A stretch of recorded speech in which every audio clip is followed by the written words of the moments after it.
All right, so this is the recording for part B of the lymphatic system. So, lymph organs include the thymus.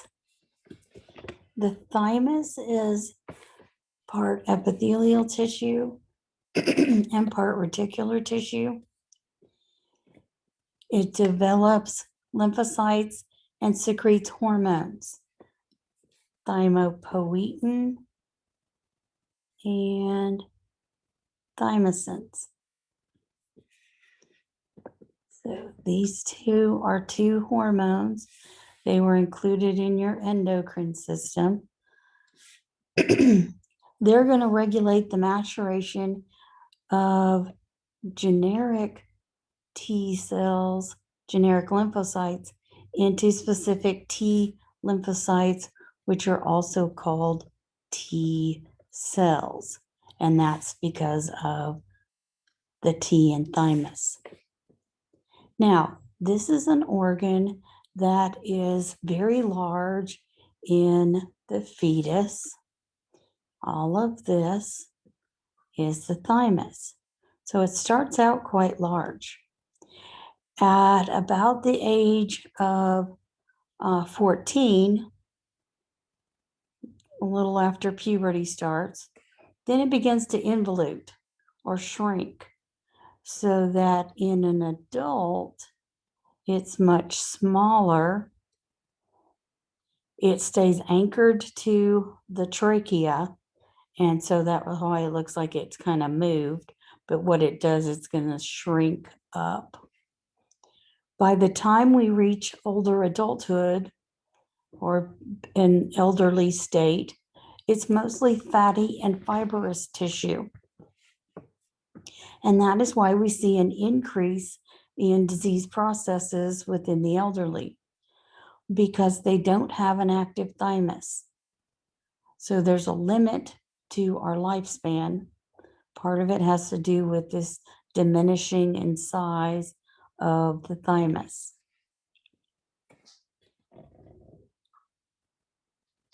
The most numerous lymph organ are the lymph nodes.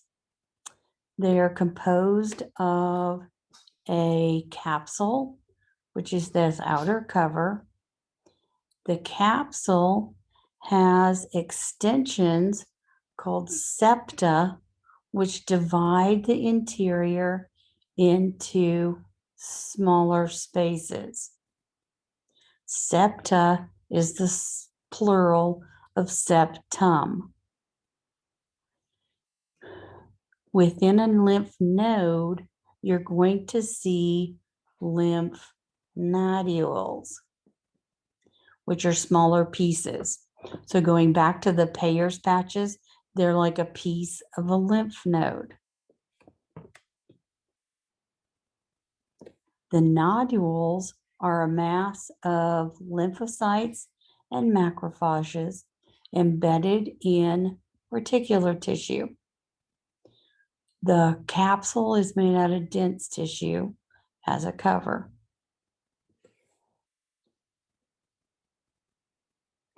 The lymph-filled sinuses, which are these white spaces, receive lymph from several afferent lymph vessels, the incoming, and exit in a single or fewer efferent lymph vessels, allowing immune activities to take place.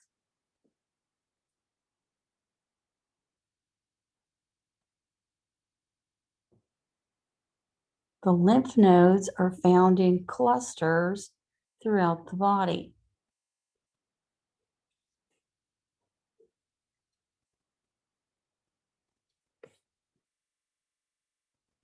Typically in a chain. Lymph nodes, their functions: filtering lymph, phagocytizing foreign matter, producing lymphocytes, and producing macrophages. Various other immune activities are going to happen there as well. The size of the lymph nodes are going to vary. The ones in the neck or cervical lymph nodes are fairly small. The ones in the abdomen can get fairly large.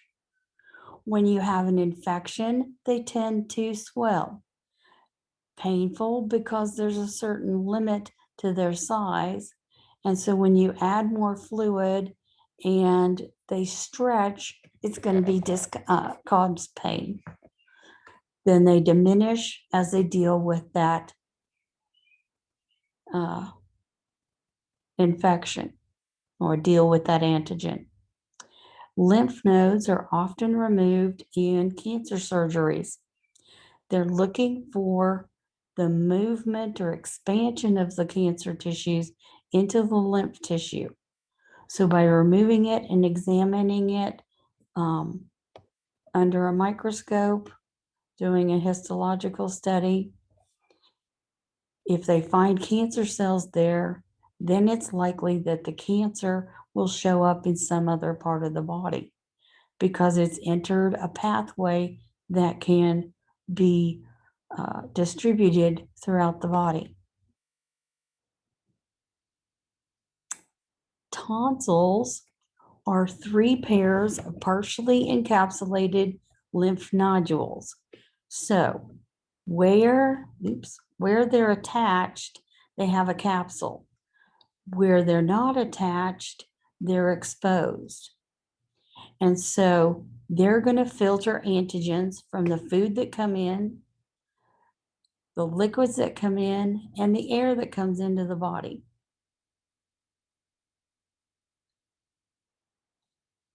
They're found in your oral and nasal cavities. Or that's where the material comes in.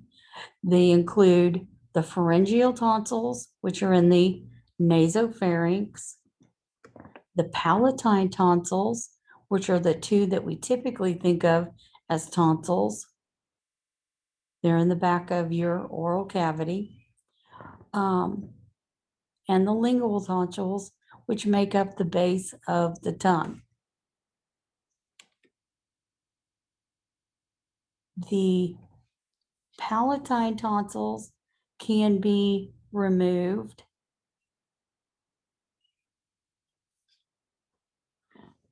The pharyngeal tonsils can be removed. Typically, like the thymus, they tend to get smaller as we get older. However, they can become a mechanical obstruction, or they can become a reservoir for bacteria. And so those are 2 reasons why they would need to be removed. The lingual tonsils are typically not removed unless someone has oral cancer. The lingual tonsils make up the base of your tongue. So if we were to draw your tongue, this portion would be the lingual tonsils. There are no taste buds in the lingual tonsils.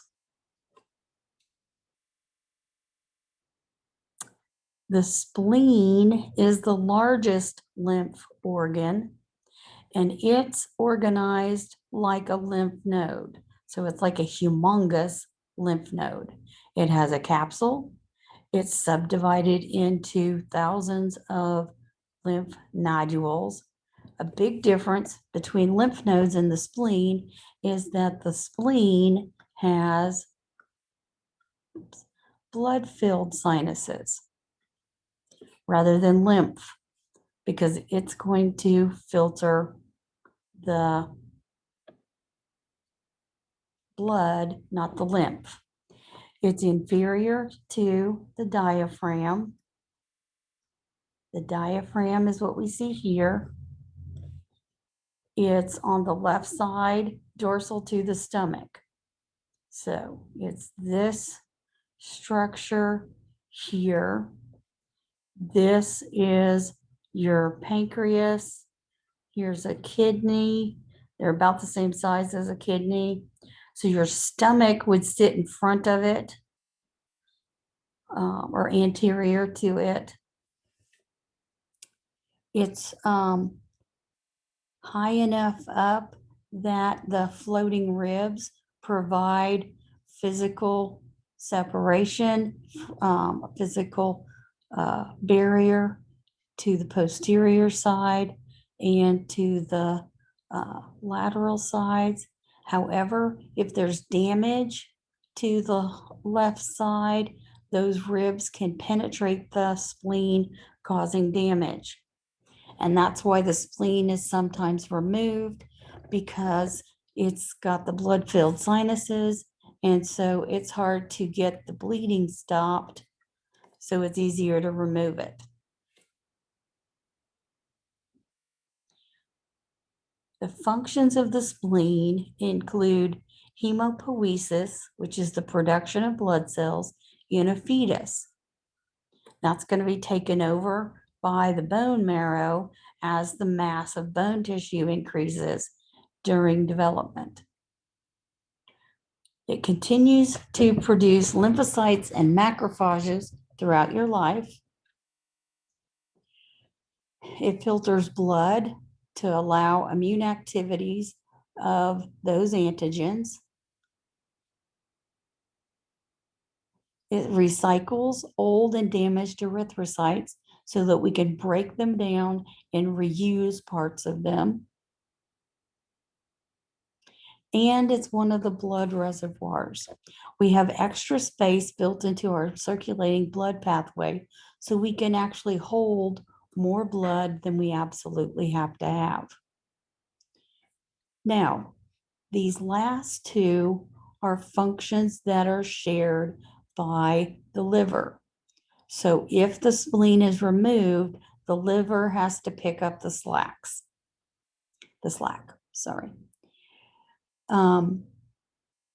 spleen, because it does filter blood, is also exposed to the chemicals in blood. And sometimes, like with chemotherapy, that can cause the spleen to enlarge. There's some other conditions, mononucleosis can cause enlargement of the spleen also.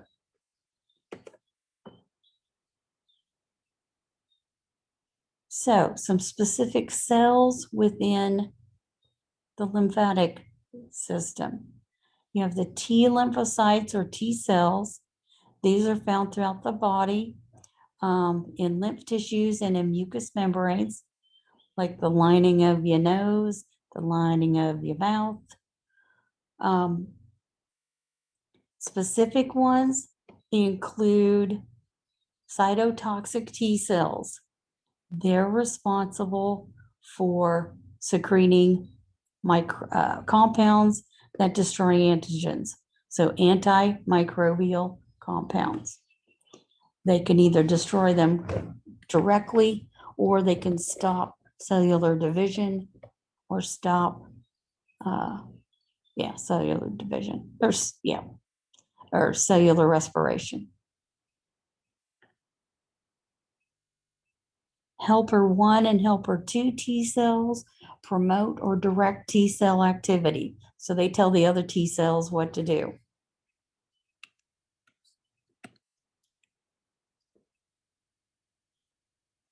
They initiate defense mechanisms.